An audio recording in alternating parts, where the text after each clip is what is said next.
மாநிலங்களின் வளர்ச்சி மூலமாகவே தேசத்தின் வளர்ச்சி உள்ளதாக பிரதமர் நரேந்திர மோடி தெரிவித்தார். சத்தீஸ்கர் மாநிலம் நவாராய்ப்பூரில் பிரம்மகுமாரிகள் அமைப்பின் சாந்தி ஷிகார் மையத்தை திறந்து வைத்து பேசிய அவர், உலக அமைதிக்கான பணியில் இந்தியா முன்னணியில் உள்ளதாக கூறினார்.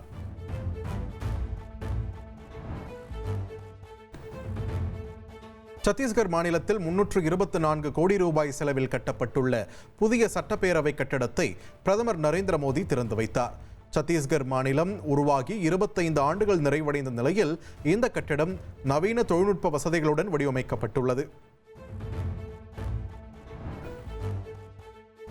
பருவமழை முன்னெச்சரிக்கை நடவடிக்கையாக சென்னை கண்ணகி நகரில் தடுப்புச் சுவர் கட்டுமான பணிகளையும் ஒக்கியம் கரையில் மேற்கொள்ளப்பட்டுள்ள பணிகளையும் துணை முதல்வர் உதயநிதி ஸ்டாலின் நேரில் ஆய்வு மேற்கொண்டார். மேலும் சோழிங்கநல்லூர், காரப்பாக்கத்தில் நடைபெற்று வரும் பருவமழை முன்னெச்சரிக்கை நடவடிக்கைகளையும் அவர் பார்வையிட்டார். கொடநாடு வழக்கில் இபிஎஸ் மீது திமுக நடவடிக்கை எடுக்காதது ஏன் என செங்கோட்டையன் கேள்வி எழுப்பியுள்ளார். திமுகவின் பி டீமாக யார் செயல்படுகிறார்கள் என்பது மக்களுக்கு தெரியும் என்றும் அவர் தெரிவித்தார். கொடநாடு வழக்கில் அதிமுக ஆட்சியில் சட்ட ரீதியான நடவடிக்கை எடுக்கப்பட்டதாக எடப்பாடி பழனிசாமி தெரிவித்தார். திமுகவுக்கு ஆதரவாக செயல்படும் ஓபிஎஸ், டிடிவி தினகரன், செங்கோட்டையன் தான் பி டீம் என்றும் விமர்சித்துள்ளார். அதிமுகவில் எல்லோரையும் ஒருங்கிணைக்கும் நோக்கில் ஓபிஎஸ், சசிகலா, டிடிவி தினகரனை சந்தித்தேன். கட்சியில் இருந்து விலக்கி வைக்கப்பட்டவர்களுடன் பேசியதால் அதிமுகவில் இருந்து தான் நீக்கப்பட்டிருப்பதாக செங்கோட்டையன் தெரிவித்தார். ஓபிஎஸ் மற்றும் செங்கோட்டையனை அதிமுகவில் மீண்டும் சேர்க்க முடியாது என்று முன்னாள் அமைச்சர் திண்டுக்கல் சீனிவாசன் கூறியுள்ளார். ஜெயலலிதா இருக்கும்போதே முதல்வராக இருக்க ஆசைப்பட்டவர் செங்கோட்டையன் என்றும் விமர்சித்துள்ளார். கட்சியில் இருந்து செங்கோட்டையன் நீக்கப்பட்டது தொடர்பான ஆவணங்களை அதிமுக தரப்பில் வழங்கினால் ஆய்வு மேற்கொண்டு நடவடிக்கை எடுக்கப்படும் என்று சபாநாயகர் அப்பாவு தெரிவித்தார். தேர்தல் நேரத்தில் தமிழக அரசுக்கு நெருக்கடி கொடுக்கவே அமலாக்கத்துறை ஊழல் குற்றச்சாட்டை தெரிவிப்பதாகவும் குறிப்பிட்டார். வரும் தேர்தலில் திமுகவிடம் கூடுதல் இடங்களை கேட்பது கூட்டணி தர்மத்திற்கு எதிரானது அல்ல என்று இந்திய கம்யூனிஸ்ட் கட்சியின் மாநில செயலாளர் வீரபாண்டியன் தெரிவித்தார். ஈரோட்டில் செய்தியாளர்களை சந்தித்த அவர், அதிமுகவில் பிளவு ஏற்பட்டாலும் ஏற்படவில்லை என்றாலும் வரும் தேர்தலில் அதிமுகவுக்கு தோல்வி நிச்சயம் என்று தெரிவித்தார்.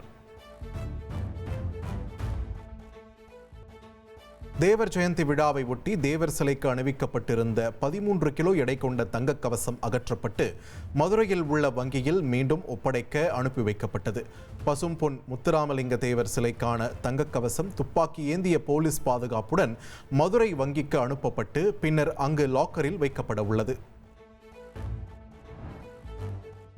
தமிழகத்தில் மேலும் 38 இடங்களில் விரைவில் ஹெல்த் வாக் திட்டம் தொடங்கப்பட உள்ளதாக அமைச்சர் மா சுப்பிரமணியம் தெரிவித்துள்ளார். 8 கிலோமீட்டர் தூரத்திற்கு ஹெல்த் வாக் நடைபயிற்சி பாதைகள் உருவாக்கப்படும் என்றும் தெரிவித்தார். காவல்துறையில் ஊடகங்களை சந்திப்பதற்காக புதிதாக ஊடக செய்தி தொடர்பு அதிகாரி என்ற பதவி உருவாக்கப்பட்டுள்ளது. ஊடக தொடர்பு அதிகாரியாக சட்டம் ஒழுங்கு எஸ்பி ஆக பணியாற்றிய முத்தரசி ஐபிஎஸ் நியமிக்கப்பட்டுள்ளார். கர்நாடக மாநிலம் ஹூப்ளியில் இருந்து ராமநாதபுரத்திற்கு வாராந்திர சிறப்பு ரயில் இயக்கப்படுவதாக அறிவிக்கப்பட்டுள்ளது.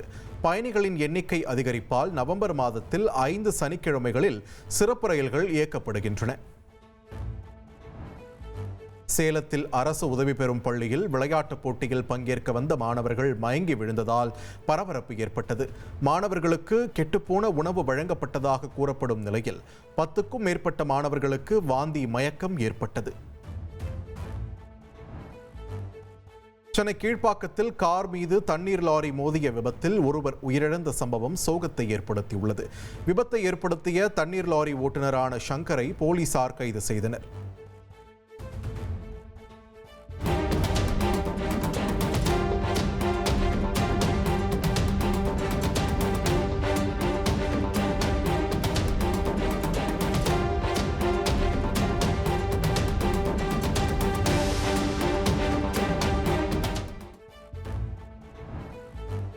சேலம் மேட்டூர் அணையில் இருந்து திறக்கப்பட்ட நீரின் அளவு 10,000 கன அடியில் இருந்து 16,000 கன அடியாக அதிகரிக்கப்பட்டுள்ளது.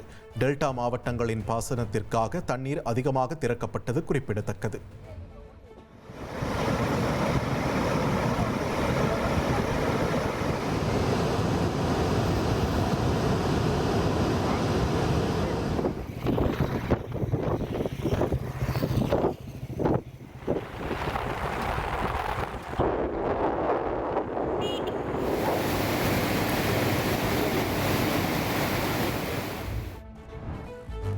செங்கல்பட்டு மாவட்டம் அச்சரப்பாக்கம் காவல் நிலையத்தில் இளைஞரின் கழுத்தை அறுத்த நபரால் பரபரப்பு ஏற்பட்டது.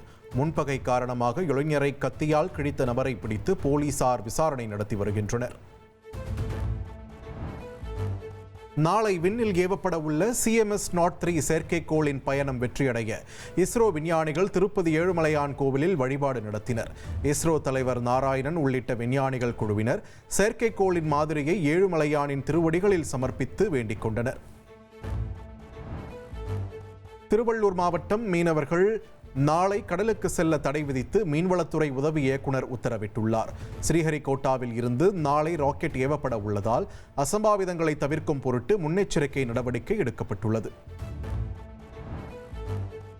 ஆசிய கோப்பையை பாகிஸ்தான் அமைச்சரிடம் இருந்து பெற மறுத்தது ஏன் என்பது குறித்து BCCI செயலாளர் தேவ்ஜித் சைக்கியா விளக்கம் அளித்துள்ளார்.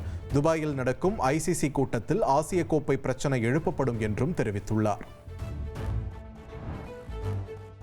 சர்வதேச டென்னிஸ் போட்டிகளில் இருந்து ஓய்வு பெறுவதாக இந்திய டென்னிஸ் ஜாம்பவான் ரோஹன் போபண்ணா அறிவித்துள்ளார்.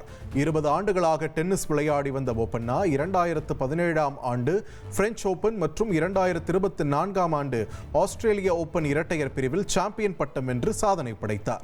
1,24,00,000 மனங்களை வென்ற தந்தி டிவி யூடியூப் சேனல். தவிர்க்க முடியாத தம்ப்நெயில்ஸ், கலக்கலான கான்டென்ட்ஸ். நீங்களும் இந்த குடும்பத்தில் இணைய இப்பவே சப்ஸ்கிரைப் பண்ணுங்க. அசுரபலம் கொண்ட எங்கள் டிஜிட்டல் கரங்களில் உங்கள் விளம்பரங்களை சேர்க்க வாட்ஸ்அப் பண்ணுங்க 8939888378. Email advttanditv@dttv.in.